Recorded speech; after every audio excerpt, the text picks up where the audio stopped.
El siervo suplicante no estaba acudiendo a Dios con la mentalidad correcta, estaba acudiendo con una mentalidad confundida, tenía errores graves en cuanto a la salvación, errores, no comprendía la gracia. No obstante, fue perdonado. Esto es lo que la parábola nos dice, fue perdonado. Pero no fue perdonado su promesa, no fue perdonado en base a lo que él prometió y a lo que él quería hacer en base a sus intenciones. Fue perdonado por gracia, por pura gracia. Y ahí tenéis también en palabras de vida del gran maestro, que nos dice la gracia en el pacto ordenó nuestra adopción. Y leemos en Deseado de todas las gentes, desde antes que fueran echados los cimientos de la tierra, es decir, desde antes de la creación de esta tierra, desde antes de eso, el Padre y el Hijo, ahí tenéis a los dos constituyentes del pacto eterno o nuevo pacto, el pacto de la salvación. El Padre y el Hijo se habían unido en un pacto para redimir al hombre en caso de que fuera vencido por Satanás. Ahí tenéis la explicación de esa primera parte. La gracia en el pacto ordenó nuestra adopción. ¿Cuándo la ordenó? Cuando creemos. Ya habéis visto que no es así.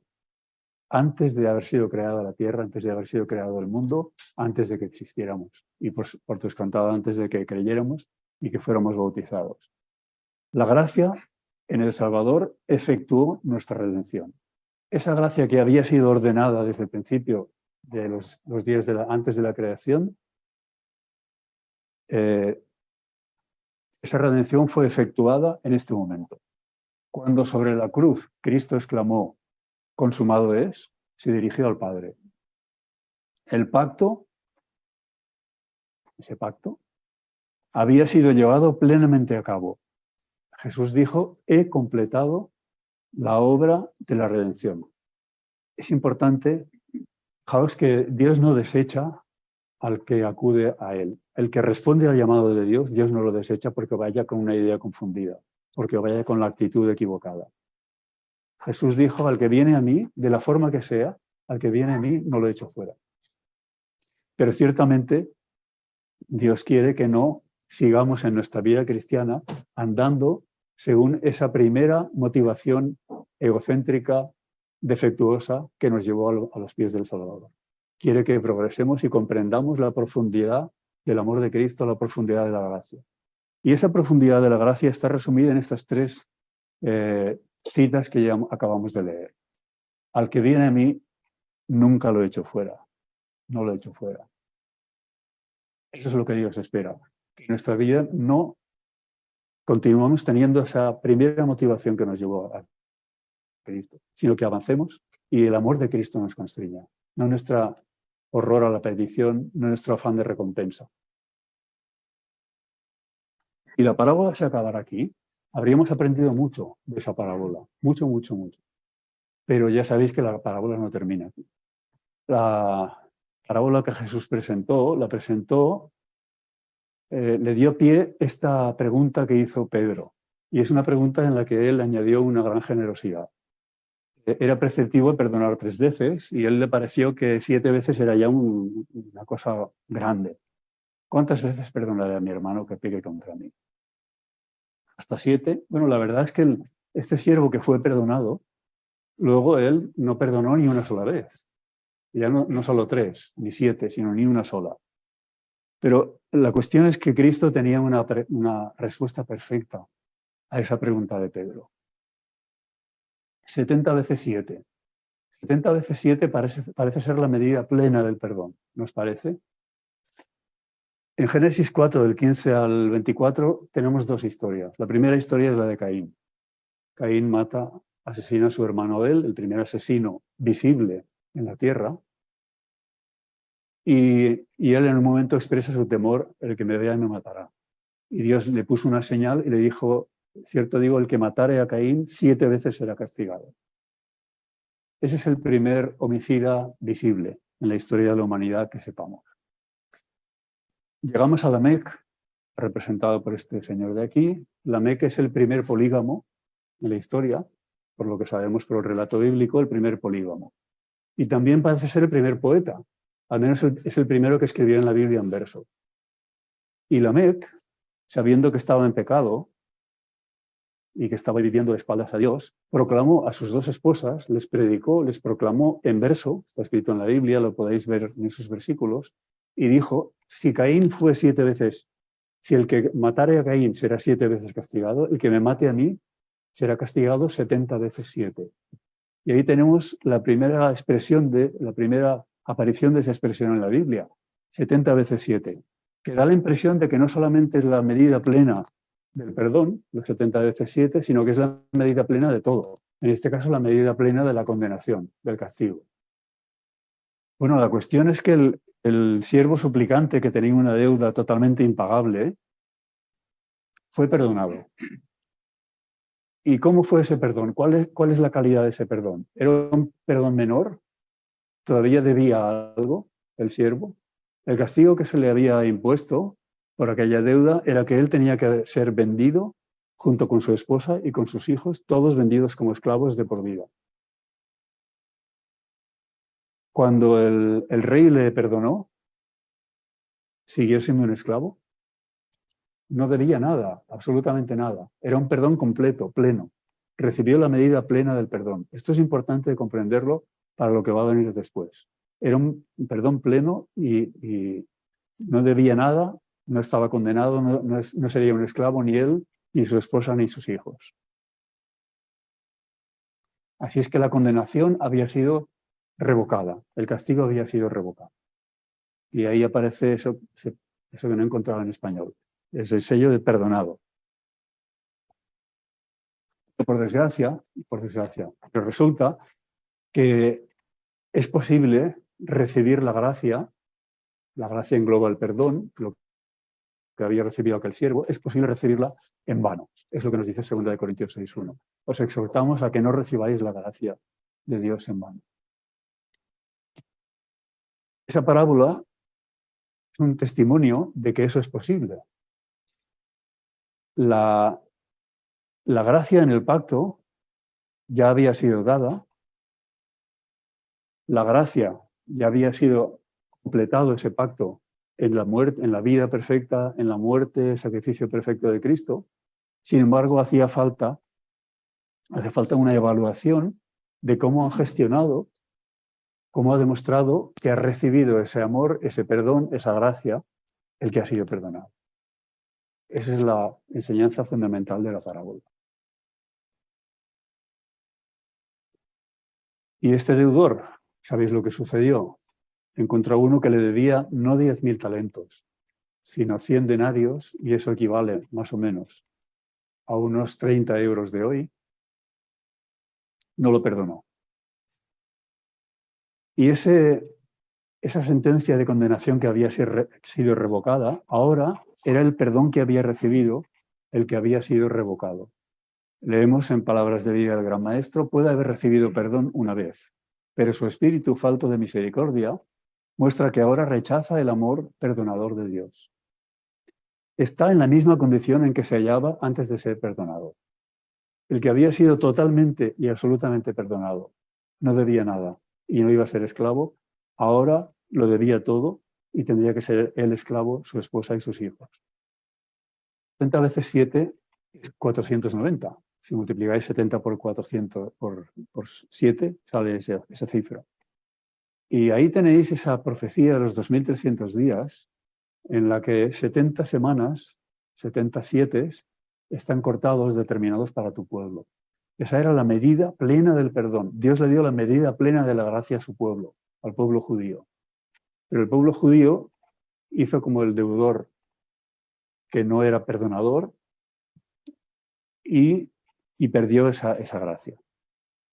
Le fue retirado. Es importante entender una cosa, y es que la parábola mayor que hay en toda la Biblia es todo el Antiguo Testamento. Todo el Antiguo Testamento es como una gran parábola. El Nuevo Testamento es el tiempo del cumplimiento de todo lo que estaba predicho y reflejado en símbolos en el sistema del santuario del Antiguo Testamento. Ahí tenéis una parábola, ahí tenéis la iglesia adventista, los pioneros que no formaban parte de la iglesia porque no existió hasta 1860, pero eran pioneros adventistas en la fe del segundo advenimiento de Cristo, comprendieron eso, comprendieron que todo el Antiguo Testamento era una parábola del Nuevo, y en particular el santuario. Esa profecía de los 2300 días tiene que ver con el santuario. Y todo eso les aconteció, como lo leemos en 1 Corintios, para nuestro beneficio. No está escrito para ellos, está escrito para nosotros. Estas cosas les acontecieron como ejemplo y están escritas para amonestarnos a nosotros, a quienes han alcanzado los fines de los siglos. Hay dos hitos importantes en esa profecía. El primer hito es la expiación de Cristo en el Calvario. Cristo dando su vida por todo el mundo, por los pecadores de todo el mundo, antes y después del momento en el que él históricamente se manifestó. Y el segundo hito es el día de la expiación de Cristo en el lugar santísimo, que es la realidad más próxima a nosotros, es la verdad actual, la verdad presente, lo que está Cristo realizando ahora en el lugar santísimo. Y es tan importante que entendamos eso, porque no podemos estar aceptando a Cristo en la cruz del Calvario e ignorando lo que está haciendo Él ahora en el lugar santísimo del santuario. De la misma forma en que no podemos estar apreciando lo que está haciendo en el santuario si ignoramos lo que Él hizo en la cruz, su obra, su expiación en la cruz. Había 4 situaciones posibles cuando un israelita pecaba, si se trataba de un sacerdote ungido, de la congregación entera, de un príncipe o de una persona del común. En todos los casos, cuando el que había pecado se daba cuenta del pecado que había cometido y lo reconocía, en ese momento él ofrecía una víctima, esa víctima representaba a Cristo, el sacrificio con mayúscula, y en cada una de las 4 ocasiones, está en Levítico 4, termina el relato, el propio pecador había de matar con el cuchillo que le daba el sacerdote, el propio pecador había de matar al cordero, y al final de esa ceremonia que les llevaba en la mente a Cristo, el cordero sacrificado e inmolado desde el principio del mundo, obtenían perdón.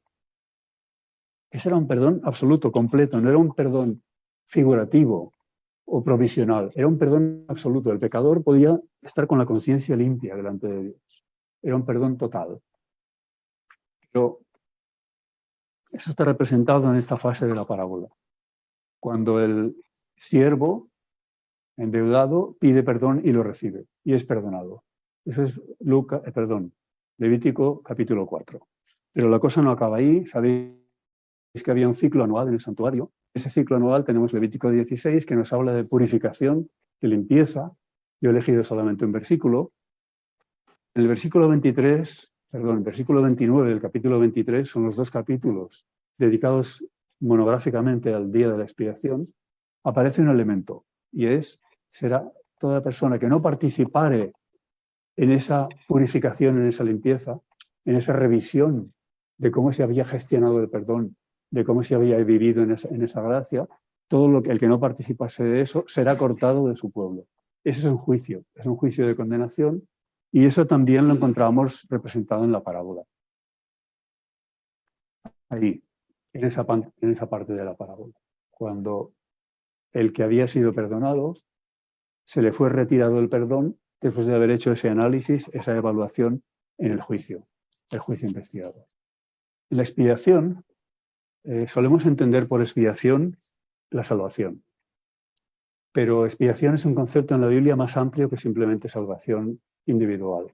Hay ejemplos de expiación en la Biblia que no son redentores de cara al individuo. Esto lo digo porque en la diapositiva anterior quizá a alguno le pueda extrañar que esto se puede llamar una expiación, porque aquí lo que se ha hecho es una revisión del perdón. Se ha demostrado incapaz no ha recibido con beneficio la gracia, la ha recibido en vano, esa gracia del perdón que le fue concedido, y le ha retirado el perdón. Y entonces queda condenado a la muerte eterna. Esa es una metáfora de la condenación eterna. Algunos piensan, pero ¿cómo se puede llamar día de la expiación a algo que condena o que puede condenar al pecador, que puede borrar su nombre del libro de la vida? Y por eso ahora os quería explicar que hay en la Biblia ejemplos de expiación que no es redentora para el individuo. Ponemos un ejemplo. En Números 25, podéis leer todo el capítulo, es muy interesante. Además tiene mucho que ver con nuestra situación ahora como pueblo de Dios. Estamos a punto de entrar en la Canaán, en la tierra prometida. Cuando el pueblo de Israel estaba a punto de entrar en Canaán, en la tierra prometida, justo en las puertas de la tierra prometida, se produce un episodio, que es el episodio de Baal Peor. Aparecen las mujeres madianitas, aparecen las mujeres moabitas. Lo que no había podido conseguir Balaam, maldiciendo al pueblo de Israel, lo consigue mediante esa treta.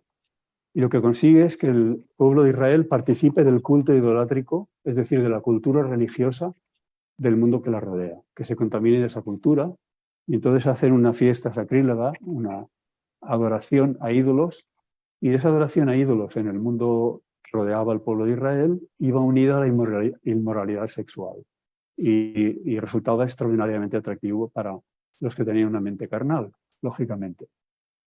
Ahí sucedió algo.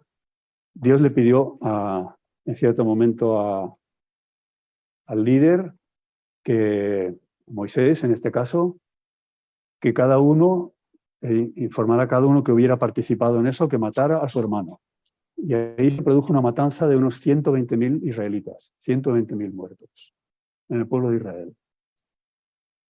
Y esa matanza, Dios empleó como manos ejecutoras de aquella matanza a otros miembros que habían sido fieles en el pueblo de Israel. En medio de aquel luto en el que todo el pueblo de Israel estaba llorando por los 120.000 muertos que se habían producido, hubo un hombre que se le ocurrió la feliz idea de ir a buscar una madianita y llevársela a su tienda. Ya podéis imaginar para qué. En medio, desafiando todo el luto de la congregación, desafiando al propio Moisés. Y entonces Fines, que era el hijo del sacerdote, el sumo sacerdote Eleazar, cogió la lanza, se metió en la tienda y de un lanzazo mató a los dos. Y esto es lo que nos dice la Biblia. Números 25, 12 y 13, yo establezco mi pacto de paz con él. Está hablando Jehová. Será para él y para su descendencia después de él. El pacto de sacerdocio perpetuo, por cuanto tuvo celo por su Dios e hizo, ¿veis lo que pone? Hizo expiación por los hijos de Israel. Evidentemente, el pecador y su consorte no se salvaron. Es otra representación, otra metáfora de la condenación. Habían cumplido la medida plena de la contumacia, de la rebelión abierta. Pero significó salvación para el pueblo de Israel, para el resto, y significa salvación para nosotros que podemos leer esa historia y aprender de esa historia. Así es que tenemos ejemplos claros en la Biblia de expiación que no significa solamente, exclusivamente salvación. La expiación en la Biblia significa toda la acción de Dios, el conjunto de toda la acción, las acciones de Dios que tienen por fin la restauración de la paz en el universo, incluyendo la destrucción del pecado, la destrucción de los pecadores. Recordad que en el día de la expiación una cosa que ocurría era la muerte del macho cabrío por Azazel, representando a Satanás. Y en el plan de Dios, en el plan de la expiación, Dios no solamente va a vindicar a su pueblo, a vindicar, a defender a los arrepentidos, a su pueblo, sino que va a condenar al pecado y quedarán juntamente con el pecado condenados los pecadores que se han aferrado al pecado y han dado la espalda a Dios. Es muy importante esto. Tanto en el capítulo 16 como en el 23 de Levítico, los que hablan del día de la expiación, no aparece la palabra perdón, que es salah en hebreo. Y es lógico, no aparece porque el perdón ya se había concedido antes. De lo que se trata en el día de la expiación es de ver cómo se ha recibido ese perdón, si se ha honrado ese perdón o no se ha honrado. Dios nos pide que le amemos de todo nuestro corazón. Nos pide que amemos su ley, que vivamos en su ley. Pero la ley es una ley de amor. Nadie puede cumplir una ley de amor, amor a Dios sobre todas las cosas y amor a tu prójimo como a ti mismo, si no tiene el amor de Dios en el corazón. ¿Cuál es la única forma de tener el amor de Dios en el corazón? Recibiendo a Cristo en el corazón. Si hemos sido perdonados, si hemos recibido el perdón, es porque hemos recibido a Cristo. Si hemos recibido a Cristo, Cristo viviendo en nosotros se ha de manifestar en un carácter que refleje el carácter de Cristo. Y eso es lo que en la obra de juicio se examina. ¿Has sido capaz de comprender el amor de Cristo? ¿Has recibido el amor de Cristo? ¿Eres capaz de amar a los demás como Cristo te ha amado a ti? Esa es la gran pregunta. tiene muchos matices y una parte fundamental de esas preguntas es la siguiente. ¿Cómo perdonas tú a los que te han ofendido? ¿Los perdonas como Dios te perdona a ti? Esa es la gran pregunta que se nos hace y que se nos está haciendo ahora. Todas las generaciones pasadas, los que murieron, están siendo objetos de juicio actualmente. Pero nosotros tenemos un gran privilegio. Nosotros que vivimos en el día de la expiación, en el día del juicio, vivimos en el día de la purificación de la limpieza. Y tenemos un juez y tenemos un abogado que están vivos. Y Dios, a través de diversas vivencias, de diversas cosas, nos muestra secretos en nuestro corazón que nosotros mismos no comprendemos. Y Él hace que nos demos cuenta de que hemos sido incapaces de manifestar ese perdón hacia otros como Dios lo ha manifestado hacia nosotros. Y no lo hace para condenarnos. Lo hace porque estamos a tiempo de arrepentirnos, darnos cuenta de eso y comprender que si nos faltan obras, las obras de Dios, no es porque hemos de esforzarnos en hacer más obras, es porque nos falta fe, es porque no hemos recibido a Cristo. Tenemos que ir al remedio, tenemos que ir a Cristo y Cristo, su sangre, nos limpia de todo pecado y nos purifica. Y la purificación del día de la expiación estaba oficiada, no lo olvidéis, no lo olvidemos, por la sangre derramada del Cordero. Es decir, que el juicio, en nuestro caso, es un juicio dinámico, en el que no simplemente hay un juez que está dictaminando, ha hecho de todo esto malo, todo esto bueno, se pierde. No es eso. El juicio es que Dios está diciendo, Luis, aquello que hiciste ayer, que pensabas que lo hiciste por un sentimiento de justicia, hoy yo te estoy demostrando que eso no era justicia. Eso era orgullo,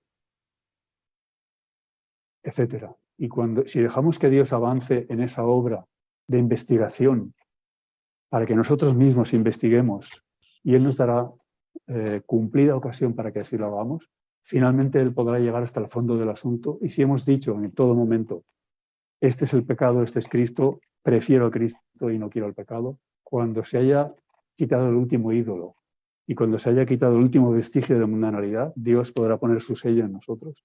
Y eso es lo que quiere hacer, para que venga la crisis final y todo esté preparado para su venida. ¿Qué significa esto que leemos en Apocalipsis 11?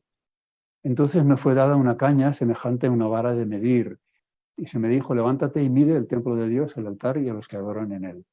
Los gentiles no, déjalos fuera. Se trata de juzgar al pueblo de Dios, juzgar a los que han hecho profesión de creer en Dios en algún momento en su vida. Estamos en la cuarta visión de Apocalipsis. Ahí tenéis a Juan, el vidente de Patmos, y leemos en Apocalipsis, el mismo capítulo, el último versículo creo que es, el templo de Dios fue abierto en el cielo y se dejó ver el arca de su pacto. Sabéis que el arca del pacto era el único mueble, por llamarlo así, que había en el lugar santísimo, que estamos en la visión del lugar santísimo. Si retrocedemos un versículo, que han airado las naciones, eso no es ningún problema. El que Rusia sea una amenaza de tercera guerra mundial y la bomba, eso no es el problema. El problema es la ira de Dios. No tenemos que tener ningún problema, ningún temor a la ira de las naciones, a la ira de los hombres. El tesoro que tenemos es un tesoro que está en el cielo, que no es susceptible del orín o de la polilla. Se han airado las naciones, tu ira es venida y el tiempo de los muertos para que sean juzgados.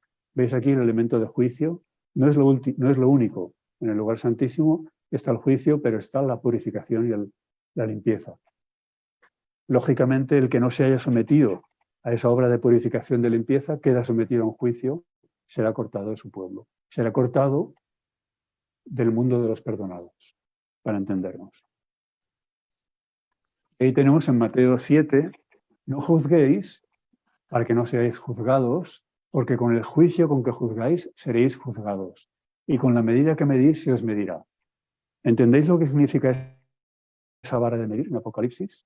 Significa juicio, el juicio del pueblo de Dios. Hay algo aquí muy particular que tiene que ver con la parábola que estamos considerando. No juzguéis y no seáis juzgados, ya hemos leído arriba, pero dice, perdonad y seréis perdonados. Dad y se os dará medida buena, apretada, etcétera. Con la misma medida con que medís, os volverán a medir. ¿Comprendéis que gran parte de esa medición se hará teniendo en cuenta ese criterio? ¿Eres capaz de perdonar a los que te han ofendido, o crees tú que te han ofendido, de la forma en que Dios te ha perdonado a ti? Es decir, ¿eres capaz de amar como Cristo nos ha amado? Esa es la gran pregunta. Hoy, ahora.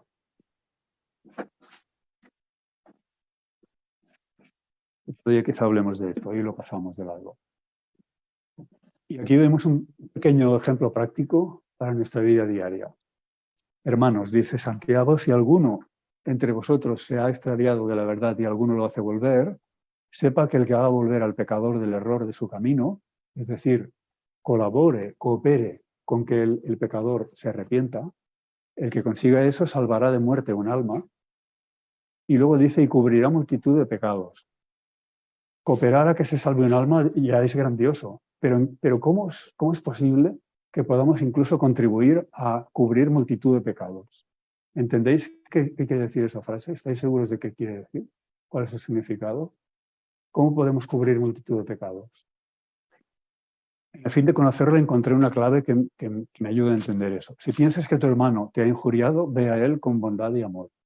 ¿Cómo vino Dios a nosotros? ¿Con reproches? ¿Es así como nos convertimos gracias a los reproches de Dios? ¿O fue gracias a su benignidad, a su misericordia, a su amor? Ve a él con bondad y amor y podréis llegar a un entendimiento y reconciliación. Si tienes éxito en arreglar la cuestión, has ganado a tu hermano sin poner de manifiesto sus debilidades.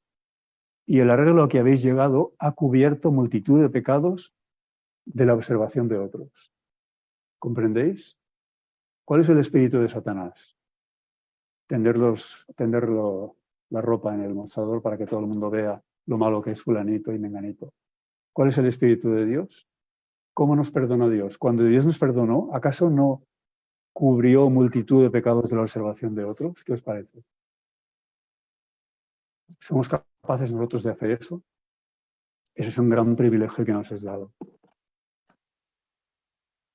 Leemos aquí soportándoos unos a otros y perdonándoos unos a otros si alguno tuviera queja contra el otro. Y aquí dice algo muy importante, no de cualquier forma, sino de la manera, específicamente de la manera en que Cristo os perdonó, así también hacedlo vosotros. La pregunta lógica es ¿de qué manera nos perdona Cristo? Cuando nosotros nos hicimos buenos por nosotros mismos y fuimos a Él, entonces Él nos perdonó. ¿Es así como nos perdonó? ¿No, verdad? A vosotros, el mismo capítulo, perdón, el mismo libro, mismo versículo, un capítulo antes. A vosotros, estando muertos en pecados y en la incircuncisión de vuestra carne, es decir, siendo pecadores, teniendo una mente carnal y siendo incrédulos, es lo que significa eso. Estando en esa situación, os dio vida juntamente con Él, Cristo, perdonándoos todos los pecados. ¿Os dais cuenta que el perdón de Cristo fue antes? En cierto sentido, se puede decir que fue anterior a nuestro arrepentimiento. Él nos dio el perdón, cuando murió en la cruz, dio el perdón, todos los pecados a todos, antes de arrepentirnos incluso. Es cierto que en la experiencia del pecador, cuando conocemos a Cristo y nos entregamos a Él nos da el arrepentimiento, sin el cual no podemos ser perdonados individualmente. Pero su perdón precedió a ese arrepentimiento. No es nuestra bondad la que produce arrepentimiento en Dios, sino que es la bondad de Dios la que provoca en nosotros el arrepentimiento. ¿Somos nosotros capaces de manifestar ese privilegio a otros? ¿Somos capaces de tener una actitud perdonadora antes de que aquel que nos ofendió nos pida perdón? ¿Somos capaces de eso? Si somos capaces de eso, estamos honrando a nuestro Padre Celestial, estamos honrando la mentalidad de Cristo, la forma en la que Él nos perdonó. ¿Es algo para estar preocupados lo que está sucediendo ahora en el lugar santísimo del santuario celestial? En esto se perfecciona el amor en nosotros, para que tengamos confianza en el día del juicio. En el amor no hay temor, sino que el perfecto amor echa fuera el temor. El que no ama a su hermano a quien ha visto, no puede amar a Dios a quien no ha visto. Este mandamiento tenemos de Él. El que ama a Dios, ame también a su hermano. Yo diría, el que ama a Dios, amará también a su hermano, porque su hermano es hijo de Dios. Ahí tenemos el reino de los cielos es semejante a un rey que quiso hacer cuentas con sus siervos. Hoy Dios quiere hacer cuentas con nosotros. Ahora quiere hacer cuentas con nosotros. Quiere que nosotros recapacitemos, que aprendamos de las experiencias por las que Él nos lleva en esta vida, a detectar, a examinarnos a nosotros mismos, a ver si hay en nosotros un espíritu de perdonador, un espíritu semejante al de Cristo que refleja el carácter de Cristo o no lo hay. Y si no lo hay, gloria a Dios, estamos a tiempo de remediar eso. ¿Cómo? Yendo a la fuente del amor, yendo a la fuente de la sabiduría. Deseo esta bendición para todos los que estáis aquí, para los que nos están escuchando por Zoom y los que puedan escuchar este mensaje, que es un mensaje que no escucharéis en ninguna iglesia protestante, en ninguna iglesia católica, en ninguna iglesia emergente, y que es lo que el mundo necesita justamente ahora, cuando Cristo está en el lugar santísimo, mediando para el borramiento del pecado y el borramiento y la limpieza del pecado. Que Dios os guarde, que Dios os bendiga y que esta mentalidad esté siempre en nosotros. Que sepamos que si tenemos el amor de Cristo en nuestro corazón, no hemos de temer al juicio, sino que hemos de ir al juicio con alegría y con el gozo de saber que es nuestro juez y es nuestro abogado el que está en el juicio. Que Dios os bendiga.